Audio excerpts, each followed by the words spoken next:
मेरा ये कहना है कि आने वाले वर्ष में आप जो बिहार की राजनीति पर कदम रखे हैं, लेकिन आने वाला वर्ष जो है 2024 में वो लोकसभा चुनाव है, तो उसमें आपकी कोई भूमिका होगी। और दूसरा है कि जो अभी वर्तमान में राजनीति है वो गठबंधन को लेकर के है, तो क्या ऐसा कहीं दिख रहा है आपका कि किसी के साथ आप अलायंस भी कर सकते हैं बिहार की राजनीति में? पहली बात आप ये समझिए कि जब मैंने पदयात्रा शुरू की उसी दिन ये बताया है कि दल तभी बनेगा जब मैं करीब करीब पूरा बिहार पैदल चल लूंगा। तो लोकसभा से पहले तो अभी हम आधा बिहार ही कर पाए हैं, 2-4-5 जिला और कर लेंगे। तो लोकसभा से पहले जन स्वराज दल बनने की संभावना तो मैं नहीं देखता हूँ। लेकिन अगर लोग ये चाहते हैं कि वो चुनाव लड़े, जो लोग जन स्वराज परिवार से इस परिकल्पना सोच से जुड़ रहे हैं, और अगर वो तय करते हैं कि चुनाव लड़ा जाए तो उन जगहों पर चुनाव लड़ सकते हैं। लेकिन जो चुनाव लड़ेगा वो निर्दलीय के तौर पर लड़ेगा। जन स्वराज परिवार या हमारी सोच या हम लोग के पास जो भी व्यवस्था है उसकी मदद करेंगे। लेकिन ये निर्णय विशुद्ध तौर पर उन लोगों का है जो जन स्वराज से जुड़े हुए हैं। अगर लोकसभा के स्तर पर, जिले के स्तर पर वो निर्णय लेते हैं कि हम लोग को चुनाव लड़ना है, हम लोग के पास योग्य कोई प्रत्याशी है, तो वो चुनाव निर्दलीय के तौर पर लड़ सकता है। इसका एक उदाहरण आपने देखा होगा, पहले 5 जिलों में जब हम लोग पैदल चल लिए तो वहां पर एक उपचुनाव हुआ, कई उपचुनाव हुए, लेकिन उसमें एक शिक्षा के एमएलसी का भी चुनाव हुआ। तो लोगों का ऐसा मानना था कि चूंकि हम लोग शिक्षा पर इतनी बात कर रहे हैं तो शिक्षकों के एमएलसी के चुनाव को हम लोग को लड़ना चाहिए। तो उन 5 जिले के जन स्वराज के साथियों ने मिलकर यह तय किया और अपने में से अफाक अहमद जी को चुनकर प्रत्याशी बनाया गया। वो लड़े निर्दलीय के तौर पर, लेकिन चुनाव जीते, अभी एमएलसी भी हैं। तो लोकसभा में ये संभव है कि जन स्वराज के जो साथी जिन जिलों में हम लोग पदयात्रा कर चुके या जहां पर वो संगठन बन गया है, वहां पर अगर वो तय करते हैं कि चुनाव लड़ना है, उनके पास उनकी नजर में कोई योग्य उम्मीदवार होगा तो उम्मीदवार निर्दलीय के तौर पर लड़ सकता है। जन स्वराज दल के तहत कोई चुनाव लड़ने की अभी संभावना नहीं है। दल तभी बनेगा जब मैं पूरे बिहार की या ज्यादातर बिहार की पदयात्रा पूरी कर लूंगा। दूसरा आपने कहा गठबंधन की, तो कोई संभावना नहीं है, इसको लिख लीजिए बिल्कुल बोल्ड शब्द में। ये जन स्वराज की जो पूरी परिकल्पना है, इसमें कोई गठबंधन की संभावना किसी तरह की, किसी दल किसी व्यक्ति से है ही नहीं। ये नई व्यवस्था बनाने की बात है। ये एमएलए जीतने का, एमपी जीतने का, चुनाव लड़ने का अभियान नहीं है। बिहार में व्यवस्था परिवर्तन के लिए इतना बड़ा संघर्ष हमने शुरू किया है। हमको 10, 20, 50 एमएलए जिताने में कोई दिलचस्पी नहीं है, एमएलए जिताने में भी दिलचस्पी नहीं है। हमारी दिलचस्पी है कि बिहार को जीता जाए, लेकिन बिहार को सही लोगों के साथ जीता जाए, उनके पास सही लोग जीते और उनके पास योजना हो, तभी बिहार सुधरेगा। और जो हमारी अपनी समझ है कि जो अभी तक हमने देखा है 16 महीनों में, अभी तक जो मुझे दिख रहा है, जब ये दल बनेगा तो बिहार की जनता तैयार है। या तो वो इस दल को अर्श पे बैठाएगी या फर्श पे रखेगी, या तो जन स्वराज को 0 सीट आएगा या इतना सीट आएगा कि आप उसको गिन नहीं पाइएगा। इसलिए गठबंधन की कोई जरूरत भी नहीं है। ये संभव है कि सारे प्रयास के बावजूद जनता इससे इत्तेफाक न रखे, लेकिन अगर इत्तेफाक रखेगी तो ये मॉडल ही ऐसा है कि इसमें या तो आप पूरा ही आपका है या नहीं तो कुछ भी आपका नहीं है। लेकिन आपने शायद एक अगला सवाल से जो है, आपने एक इंटरव्यू में बताया है कि आपकी विचारधारा जो कांग्रेस से मिलती जुलती मेल खाती है, तो क्या ये इंडिकेट है कांग्रेस के लिए आप खुला रास्ता? बिल्कुल। आप देखिए, जो मैंने कहा है उसको फिर से दोहरा देता हूँ। उन्होंने पूछा आपकी विचारधारा क्या है, तो मैंने कहा कि मेरी विचारधारा, हम गांधी को लेकर चल रहे हैं और हर दिन अपने भाषणों में भी कहते हैं कि पूरा ये जो जन स्वराज है, ये आजादी से पहले, आज की कांग्रेस नहीं, आजादी से पहले जो कांग्रेस की व्यवस्था थी उस व्यवस्था को पुनर्जीवित करने का प्रयास है। जहां दल जो है वो किसी व्यक्ति विशेष का ना हो, किसी जाति का ना हो, किसी परिवार का ना हो। आजादी से पहले जो कांग्रेस थी वो किसी परिवार की पार्टी नहीं थी, वो किसी जाति विशेष की पार्टी नहीं थी, वो उन सब की का दल था जो बिहार, जो राज्य, जो देश को आजाद करना चाहते थे। तो जन स्वराज उस सोच से प्रेरित है कि बिहार में वो दल बने हर वो व्यक्ति जो बिहार के पिछड़ापन से, गरीबी से, बदहाली से परेशान है, वो इसमें जुड़े और जुड़कर बिहार में परिवर्तन के लिए प्रयास करें। हम वो विकल्प बना रहे हैं और विचारधारा के आधार पर निश्चित तौर पर अगर आप महात्मा गांधी को लेकर चले हैं तो मैंने ये कहा कि आप कांग्रेस जिस विचारधारा को रिप्रेजेंट करने का दावा करती है, मेरी विचारधारा वही है। वो कर पा रहे हैं कि नहीं कर पा रहे हैं उनका मामला है, हम कांग्रेस में नहीं है। हमारी विचारधारा वो है जो महात्मा गांधी की विचारधारा कांग्रेस में थी, उसी विचारधारा को लेकर चल रहे हैं और उसी को आप कह रहे हैं कि कांग्रेस के लिए दरवाजा नहीं खोल रहे हैं। वो विचारधारा ही हम कह रहे हैं कि हमारी वही विचारधारा है। महात्मा गांधी की जो विचारधारा थी, उसी विचारधारा से प्रेरित होकर इस व्यवस्था को बनाने का प्रयास है और उसी विचारधारा को कांग्रेस या उनके साथी दल उस विचारधारा का प्रतिनिधित्व होने का दावा करते हैं। उस नजरिए से आप कह सकते हैं कि मेरी विचारधारा उनसे मिलती जुलती हो सकती है या उनके करीब हो सकती है।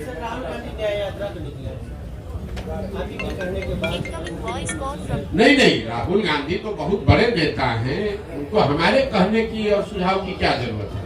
वो पहले भारत जोड़ो यात्रा उन्होंने किया है और शायद अभी बस से पद यात्रा तो नहीं करेंगे, जो अभी कल हम लोगों ने मीडिया में पढ़ा, शायद अब वो बस से या गाड़ी से पूरब से पश्चिम एक यात्रा कर रहे हैं। तो मुझे मेरी ओर से उनको शुभकामना है, मैं उसमें क्या कह सकता हूँ। अभी आपने प्रश्न कहा कि हम चुनाव में लड़ेंगे, मैंने ये नहीं कहा। जो लोग ही लड़ेंगे, मैंने देखिए आप लोग बात को इधर से उधर घुमा देते। मैंने कहा कि जब जन स्वराज दल लोकसभा से पहले है नहीं, तो जन स्वराज दल तो चुनाव लड़ नहीं सकता है। लेकिन जन स्वराज से हर जिले में जहां पदयात्रा हुई है, ये संख्या आपको बता दूं, करीब 55 से 60 हजार लोग इस परिकल्पना से जुड़कर इस दल को बनाने वाला बनना चाहते हैं। तो हमने उनको ये कहा है कि अगर आप जन स्वराज से जुड़े हैं, आप 60 हजार लोग बैठ के निर्णय लीजिए कि दरभंगा में चुनाव लड़ना है कि नहीं लड़ना है।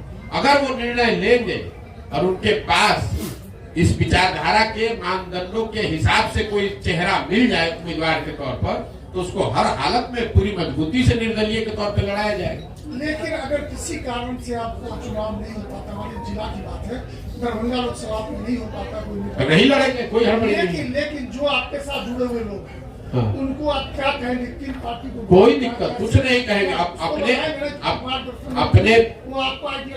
अपने विवेक के अनुसार आप जहां भी चाहें आप वहां वोट कर सकते हैं। मान लीजिए कि आप कांग्रेस की विचारधारा में यकीन रखते हैं और कांग्रेस वहां चुनाव नहीं लड़ती है। कई ऐसे जगह है जहां कांग्रेस की विचारधारा में यकीन रखने वाले लोग हैं, लेकिन कांग्रेस पार्टी वहां भी चुनाव नहीं लड़ती है।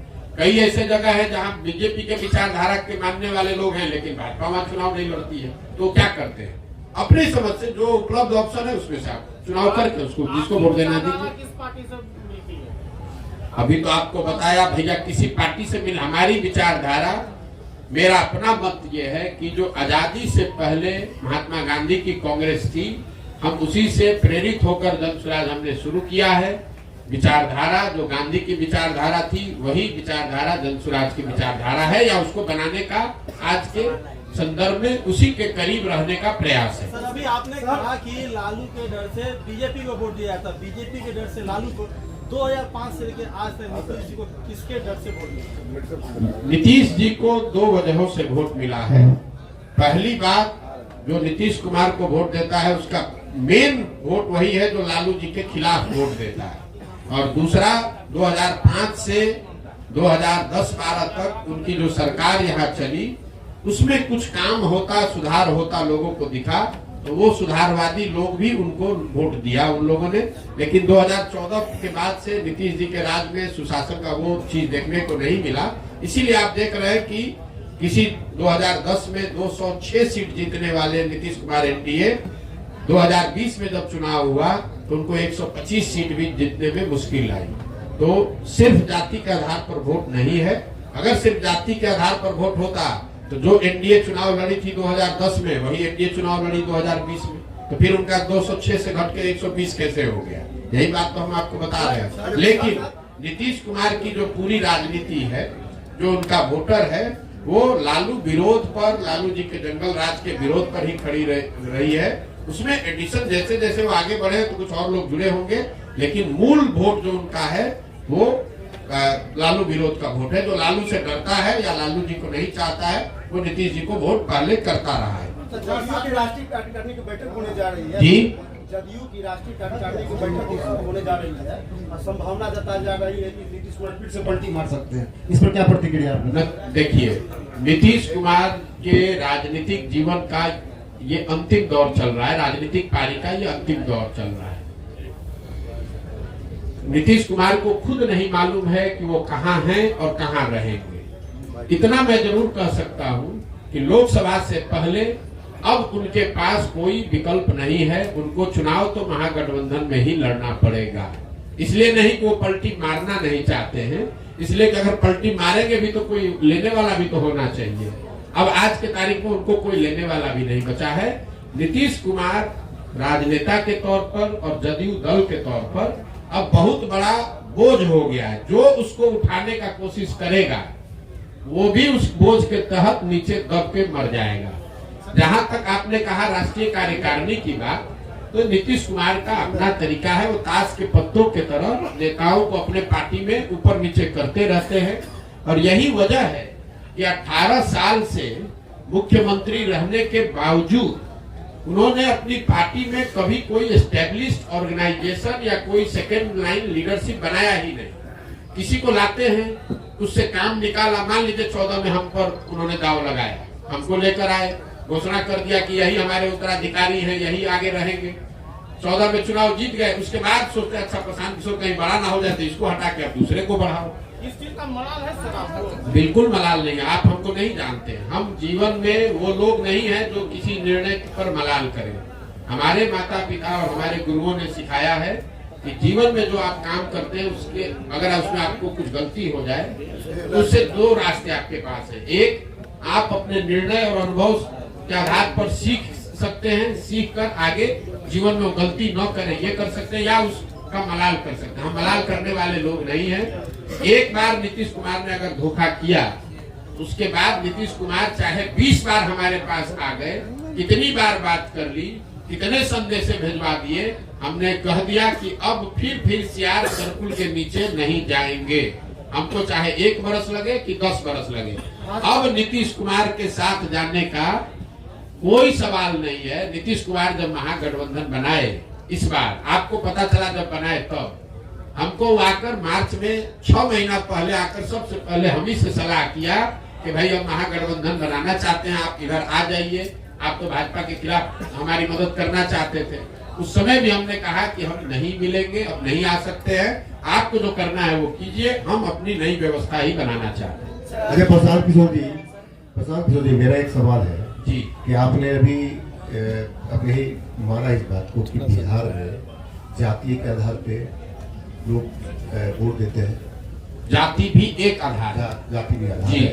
कुछ लोग भाजपा के विरोध में आरजेडी को वोट देते हैं जी। कुछ लोग आरजेडी के लोग। क्या लगता है जिस तरह से आप घूम रहे हैं, बहुत राह आसान है आपके लिए बिहार में जिस विजन को लेके आप चले हैं? मेरे भाई ऐसा है, हम आसान राह वाले लोग नहीं हैं।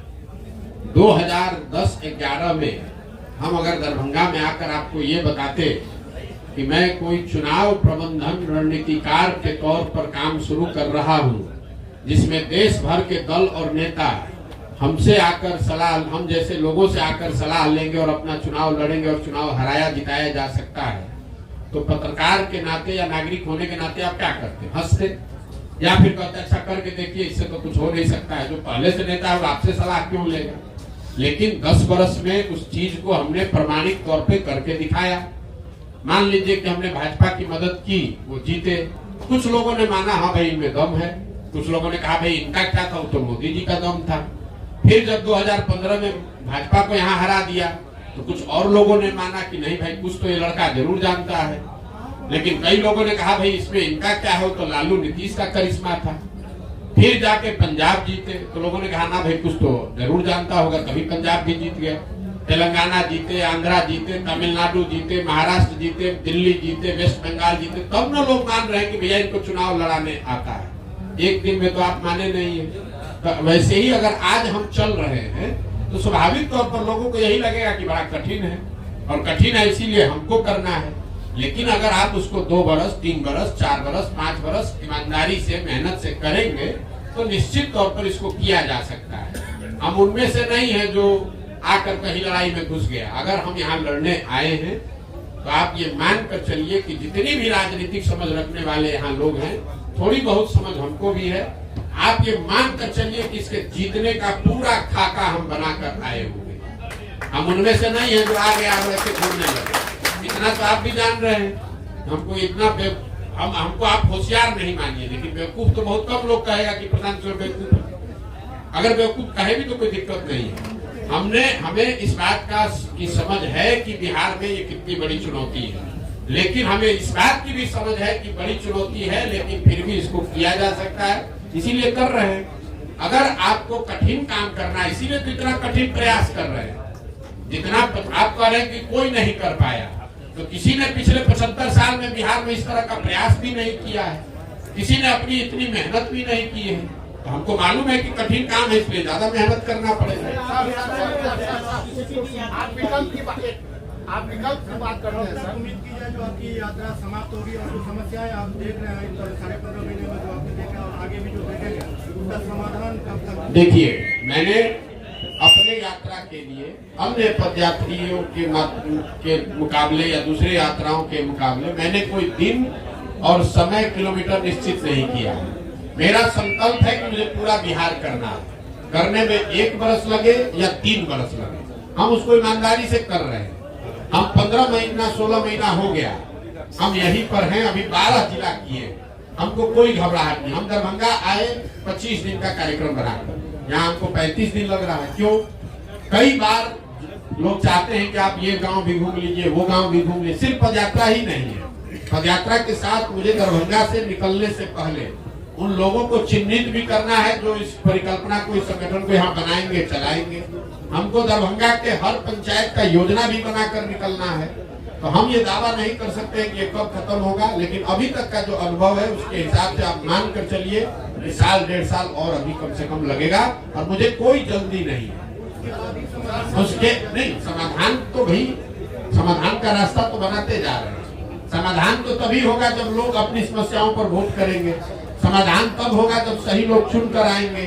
समाधान तब होगा जब इन समस्याओं के निवारण का रास्ता, योजना, विजन बनाया जाए। तो तीनों चीज पे लगे हुए हैं। जब इसको पूरा करेंगे तो आपको सफलता दिखती मिलेगी। प्रसाद जी एक सवाल मेरा है। आपने जो क्राइम को लेकर, बिहार में बढ़ते क्राइम को लेकर एनसीबी के डाटा पे बात की है, तो मेरा एक अनुमान है कि पहले प्रीवियस ईयर में जब क्राइम का ग्राफ बहुत था, अब जो है चूंकि पहले केसेस दर्ज नहीं होती थी, सोशल मीडिया इतना एक्टिव नहीं था, लोगों के संज्ञान में बातें नहीं आती थी, और अब एक छोटी सी भी घटना घटती है तो वो केस रजिस्टर्ड होता है। सर केस अब रजिस्टर्ड होता है तो ऑब्वियसली क्राइम का डाटा, जब ये केस रजिस्टर्ड होगा तो एनसीबी के पोर्टल पे जब वो चढ़ेगा तो ग्राफ तो दिखेगा कि नहीं। मेरे भाई आपका भ्रम है, हम आपको क्लेरिफाई कर रहे हैं। सर आपका कहना ये ठीक है कि जब लालू जी का राज था तब एफआईआर होता ही नहीं था थाना में, तो क्राइम दिखेगा कैसे?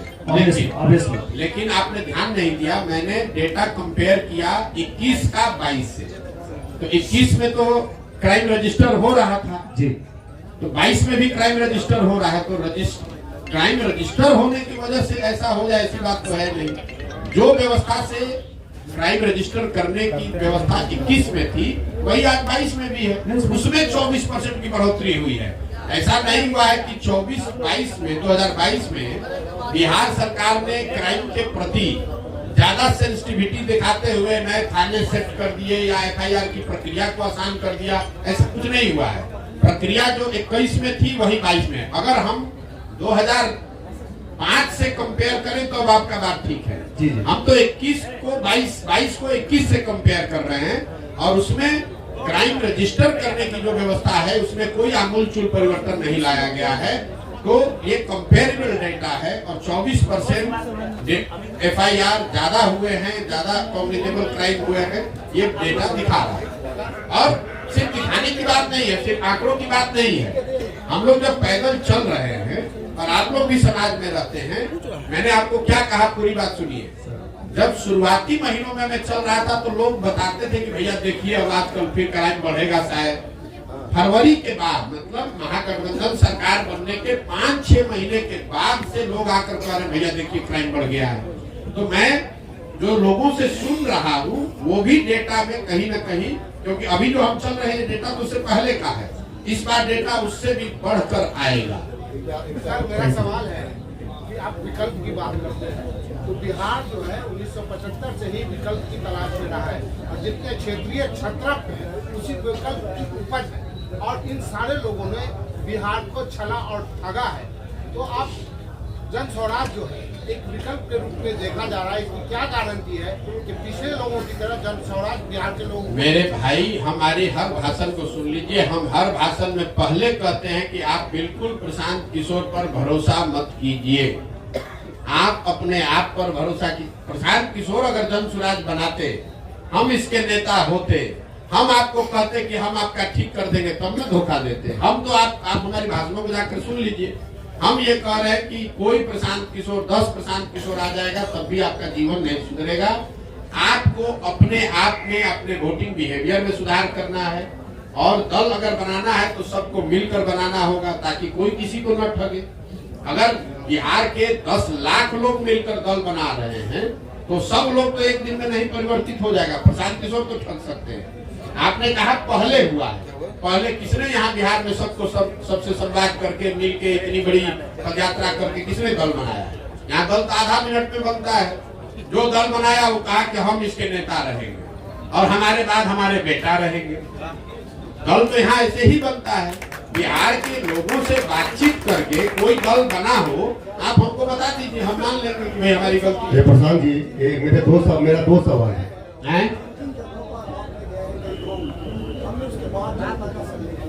कुछ लोगों का कहना है प्रशांत किशोर इसका कोई आइडियोलॉजी नहीं है, कभी ममता जी के साथ उनका होता है, तो कभी बीजेपी के साथ, फिर महागठबंधन के साथ। किसी न किसी व्यक्ति का तो एक आइडियोलॉजी होना ही चाहिए। एक बिजनेसमैन का कोई आइडियोलॉजी नहीं हो सकता। तो जनता कह रही है कि प्रशांत किशोर, पप्पू यादव, विकास वैभव और प्रशांत किशोर इस तरह एक टीम बनाकर काम कर रहे हैं जो कहीं ना कहीं महागठबंधन या फिर बीजेपी से समझौता करने की बात करेंगे। देखिए मेरे भाई, ऐसा है कि हमारा काम ही हमारी पहचान है। हम किसी मुख्यमंत्री प्रधानमंत्री के लड़के नहीं हैं, और आप क्या करते हैं हमको मालूम नहीं है, लेकिन जो बिजनेस करता है उसकी कोई आइडियोलॉजी नहीं है। ये आपकी समझ है, ये समाज की समझ नहीं है, और इसमें सच्चाई भी नहीं है। मान लीजिए एक बार को आपकी बात मान लेते हैं कि हम बिजनेस करते थे। हम बिजनेस करते थे ना, चोरी नहीं न करते थे, किसी का लूटे नहीं न है, कहीं भ्रष्टाचार नहीं न किए हैं। अपने दिमाग से, अपने हुनर से, अपनी मेहनत से हमने बिहार का, जहां आप जाकर मजदूरी करते हैं, उन राज्यों में जाकर हमने बिहार का झंडा गाड़ा है, वहां बिहार का झंडा बुलंद किया है। आप बहुत आइडियोलॉजी वाले हैं, आप बहुत आइडियोलॉजी वाले हैं, तो आपके बच्चे जाकर वहां ठेला पर सब्जी बेच रहे हैं। हमारी आइडियोलॉजी नहीं है तो उन्हीं राज्यों में जाकर हम वहां के राजा को बनाते हैं। तो आपको तय करना है कि आपको किसके साथ रहना है, और मेरी आइडियोलॉजी क्या है इसको समाज को जांचने दीजिए। स्वाभाविक है बहुत लोगों को अच्छा नहीं लगेगा तो न लगे, उससे क्या दिक्कत है। जब देश आजाद हुआ, प्रशांत किशोर तो बहुत छोटे आदमी हैं, जब देश आजाद हुआ जिस दिन 15 अगस्त 1947 को, उस दिन भी इसी देश के हजारों ऐसे लोग होंगे जो अंग्रेजों से सैलरी लेकर उनके साथ काम कर रहे थे। उनको तो महात्मा गांधी पर भरोसा नहीं था, उनको देश की आजादी पर भरोसा नहीं था। तो ये तो समाज है। कभी 100% लोग तो आपसे, समाज में 100% लोग तो आपकी बात से सहमत नहीं होंगे। हम अपना काम कर रहे हैं, लोग सहमत हो न हो ये उनकी पीड़ा है, उनकी समझ है, हमें उसकी ज्यादा चिंता नहीं है। आप ज्यादा व्यथित न हो, हमको इतनी समझ है कि कितना लोग समझ रख रहे हैं, नहीं रख रहे हैं। अगर समझ नहीं रख रहे हैं और हर आदमी हमको गलत ही कह रहा है, तो आखिर सुबह से शाम तक 2 बजे रात तक हमसे मिलने आ कौन रहा? ये भी आप पत्रकार होने के नाते आपको पूछना चाहिए। देखिए उनका ये कहना था कि जैसे अलग अलग स्टेट में आपकी अलग अलग, अरे भाई हमने 10 बरस काम किया है, हमने आपको गिनवाया, वही काम हमारी पहचान है, तभी ना आप यहाँ बैठे हुए हैं। यहाँ 15 महीना नहीं 15 साल पैदल चल के आएगा तो कोई पत्रकार आएगा सुनने? आप भी इसीलिए आए हैं कि आपको मालूम है कि ये प्रशांत किशोर है, अगर ये प्रयास कर रहा है तो यहाँ ठोक कर जाएंगे सबको, चिंता मत कीजिए। इसलिए आया है कि आप चुनावी रणनीतिकार अपने आप को कहते हैं, जितने जगह आपने बिहार में भ्रमण किया अभी तक, तो क्या 2024 का चुनाव जो होने वाला है उसमें दलों पे प्रभाव पड़ेगा? कितने जगह हम जब चुनाव ही नहीं लड़ रहे तो आप नहीं लड़ रहे हैं? आप सुन लीजिए बात, 2025 का चुनाव होने दीजिए, उसके बाद आप हमको खोजिएगा मिलने के लिए कि प्रभाव क्या पड़ा नहीं पड़ा। हमारा जो ट्रैक रिकॉर्ड है, लोग हमको जब चुनाव का परिणाम आता है तब खोजते हैं कि कौन है। जब तक चुनाव का परिणाम नहीं आता है तो सब आदमी यही कहता है कौन है प्रशांत किशोर, तो बिजनेसमैन है, ये तो एनजीओ चलाता है, ये तो लैपटॉप चलाता है। और जब परिणाम आता है तो कहता अच्छा यही है प्रशांत किशोर। तो यही बिहार में भी होगा 25 में। एक सवाल आखिरी है, जिसको भी आपको लगता है ना कि जो बहुत बड़ा राजनीति का समझ है, उसको भी प्राइवेट में जाकर पूछ लीजिएगा, जिसको दम हो बिहार में, जिसको भी दम है उसको खुली चुनौती दे रहे हो, खाली कह दे कि हमको भैया ये चुनाव हम लड़ेंगे प्रशांत किशोर के खिलाफ, पूरा बिहार में जिसको दम है कि हम आके सामने कहते हैं हम लड़ाते हैं, जरा जीत के दिखा दें, जिसको दम है। खुला चुनौती दे रहे हैं तीनों दल का, जो नेता बिहार का कोई क्षेत्र चुन ले और कहे कि भैया हमको यहाँ हरा कर दिखा दीजिए, उसको दिखा देंगे कि कैसे चुनाव लड़ा जाए। हमको किसी से सर्टिफिकेट की जरूरत नहीं है, हम यहाँ चुनाव लड़ने नहीं आए हैं, हम बिहार में अपना जीवन खपा रहे हैं इस राज्य को सुधारने के लिए। सुधरे न सुधरे वो समय बताएगा। चुनाव को लेकर हमको बिहार के टुटपुटिया नेताओं से सर्टिफिकेट नहीं चाहिए। ये बिहार में जो लोग नेतागिरी करते हैं, इनके जो आका है उनकी जब गाड़ी फंसती है तो हमसे सलाह लेने आते हैं। अब उनको हम बताएंगे चुनाव कैसे लड़ा जाएगा, ये हमको बताएंगे। पप्पू यादव जी ने आरोप लगाया है, चलिए छोड़िए आगे बढ़े। मेरा एक प्रश्न, एक तरफ रामलला की मूर्ति का 22 तारीख को 22 तारीख को अयोध्या में मंदिर पर निर्माण है, दूसरे राहुल गांधी यात्रा निकाल रहे हैं। कई लोग ऐसे हैं नेता जो महाकाली के ऐसी स्थिति में प्रशांत किशोर जो भोजन के बहुत नजदीक होते हैं, साथ ही साथ हर चीज को जानते हैं, क्या कहेंगे जिसको मंदिर निर्माण और एक तरफ यात्रा, वोटर भी कर और नेता भी कर। अरे ये कंफ्यूज आप लोग हैं। राम मंदिर का उद्घाटन चुनाव में बहुत बड़ा मुद्दा नहीं है। मैं आपको ये अपने अनुभव के आधार पर बता देता हूँ। चुनाव की जितनी समझ हमको थोड़ी बहुत है, कोई एक मुद्दा जिसको आपने पहले कड़ाही पर चलाकर गुड़ बना लिया है, अब वापस से उसको चढ़ाकर समाज को उस तरीके से आंदोलित नहीं किया जा सकता है। राम मंदिर के मुद्दे पर एक बार जब आडवाणी जी सोमनाथ से चले, तब एक बार उस मुद्दे पर वोट पड़ा। उसके बाद वो बहुत बड़ा मुद्दा है, लोगों के सबकॉन्शियस माइंड में है, चर्चा में है, प्रचार होगा, लेकिन वोट उस पर नहीं पड़ेगा। आप मोदी जी ने जब अपने पार्लियामेंटेरियन से, अपने सांसदों से मुलाकात की, तो मोदी जी ने भी खुद कहा कि खाली राम मंदिर के नाम पर चुनाव नहीं जीता जा सकता है, क्योंकि एक बार मंडल आया तो देश में बहुत आंदोलन हुआ, लेकिन जब 5 वर्ष के बाद मंडल लागू किया गया तो किसी को पता नहीं चला। आज जब रिजर्वेशन के लिए यहाँ बिल पास हुआ तो उस पर कोई रिएक्शन नहीं है। तो समाज की इतनी समझ रखिए, काठ की हांडी या अच्छी हांडी, आप एक ही चीज को बार बार नहीं चला सकते हैं। जन आंदोलन हुआ अन्ना के समय में लोकपाल को लेकर, आज आपको लगता है कि जन लोकपाल के नाम पर आंदोलन फिर से हो सकता है? उस समय हुआ, पूरा देश अन्ना के साथ जन लोकपाल के नाम पर खड़ा हुआ। आज अगर अन्ना भी आ जाए, जन लोकपाल फिर से लेके बैठ जाए तो भी कोई नोटिस नहीं लेगा। तो राम मंदिर का उद्घाटन बहुत बड़ी घटना है, उसकी चर्चा होगी, बीजेपी उसका प्रचार प्रसार भी करेगी, उसका लाभ लेने का कोशिश भी करेगी, लेकिन वोट उस पर बहुत ज्यादा प्रभावित उसकी वजह से नहीं होगा। दूसरी वजह से लोग वोट भले दे दे, वो अलग बात। राम मंदिर का निर्माण एक घटना बहुत बड़ी घटना है, उसका उद्घाटन बहुत बड़ी घटना है। हाँ सर, राम मंदिर का निर्माण नहीं, बात घुमाते बहुत है। राम मंदिर का उद्घाटन एक बड़ी घटना है, लेकिन उस घटना का वोट पर सीधा प्रभाव नहीं पड़ेगा। आप जाकर यहाँ पूछ लीजिए जो भाजपा को वोट दे रहा है कि वोट आप इसलिए दे रहे हैं कि 22 तारीख को उद्घाटन है, कि वोट आप इसलिए दे रहे हैं कि मोदी जी नेता है। तो ज्यादातर लोग कहेंगे कि हम वोट मोदी की वजह से दे रहे हैं। ये नहीं कहेगा कि 22 तारीख को उद्घाटन है इसलिए हम कम्युनिस्ट पार्टी के वोटर थे, क्योंकि 22 को उद्घाटन है तो भाजपा को देने लगेंगे। ऐसा लोग नहीं मिलेगा। हाँ सर, दिख रहा है प्रशांत मोदी को टक्कर देने वाला विपक्ष में कोई दिख रहा है चेहरा आपको? मेरे भाई एक चीज मैं आपको बता दूं, देश में विपक्ष कभी कमजोर नहीं होता है, विपक्षी पार्टी कमजोर हो सकती है। जो मोदी जी महामानव बताए जा रहे हैं, इनको कोई नहीं हरा सकता है। 2000 आगे की बात छोड़ दीजिए, भविष्य की 2019 में जब वो चुनाव लड़े, पूरी उनकी ताकत, उनका करिश्मा, संघ, आइडियोलॉजी, पुलवामा सब मिला दीजिए, तब भी जो 100 लोग वोट देने गए बूथ पर, उसमें 38 लोगों ने मोदी जी के भाजपा के पक्ष में वोट दिया, 62 लोगों ने नहीं दिया। तो 62 लोग ज्यादा है कि 38 ज्यादा है? तो इस देश में विपक्ष कभी कमजोर नहीं है।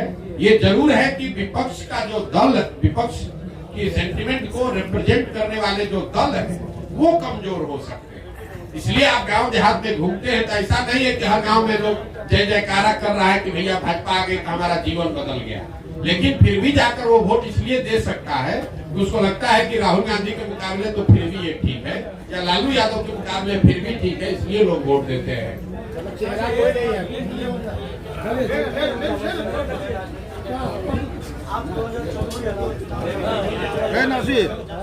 मेरा लोगो ला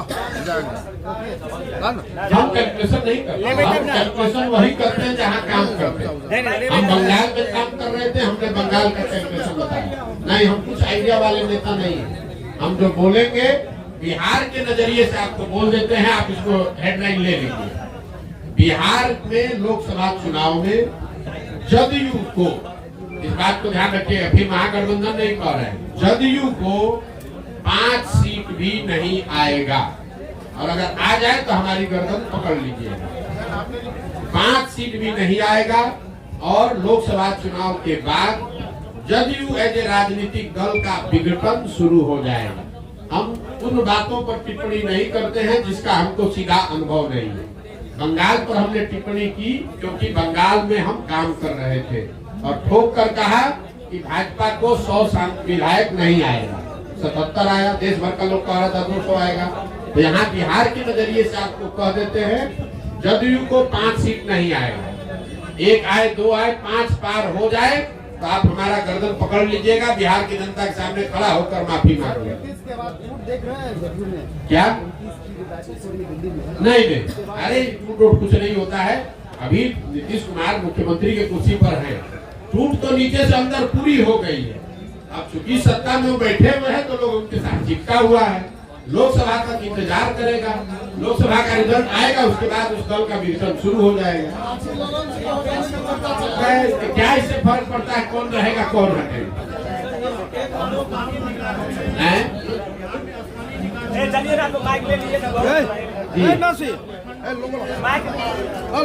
बिल्कुल सबको समर्थन दिया जा रहा है। जो